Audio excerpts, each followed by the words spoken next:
প্রিয় দেশবাসী, আজকে আমরা শুধু একটা নতুন রাজনৈতিক দল ঘোষণা করছি না, একটা নতুন রাজনৈতিক পথ চলা শুরু করছি। আমরা নতুন ধরনের রাজনীতি করতে এসেছি। বিগত বছরগুলোতে রাজনীতির অর্থ ছিল ক্ষমতার খেলা, জনগণের সাথে প্রতারণা, অনেক সময়ই স্বার্থের লেনদেন। আমরা সেই রাজনীতির অবসান চাই।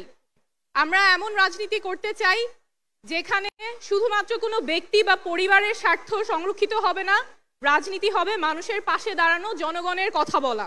আমরা চাই এমন বাংলাদেশ গড়তে যেখানে মানুষ বলবে না যে সব দলই এক, কারণ আমরা রাজনীতি করতে আসিনি ক্ষমতা দখলের জন্য।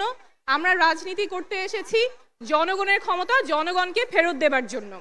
আমরা এমন বাংলাদেশ চাই যেখানে যে কেউ তার যোগ্যতা, সততা এবং জনগণের সমর্থন নিয়ে মানুষের নেতৃত্ব দিতে পারবে, নেতা হয়ে উঠতে পারবে, তার ব্যক্তি বা পরিবার পরিচয় মুখ্য হবে না।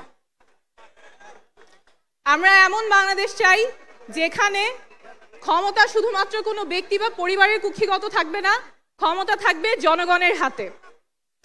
আমরা এমন বাংলাদেশ চাই যেখানে স্বাস্থ্য এবং শিক্ষা কারো পণ্যে পরিণত হবে না, সেটা সবার অধিকার, নাগরিক অধিকার, সবার সমান থাকবে।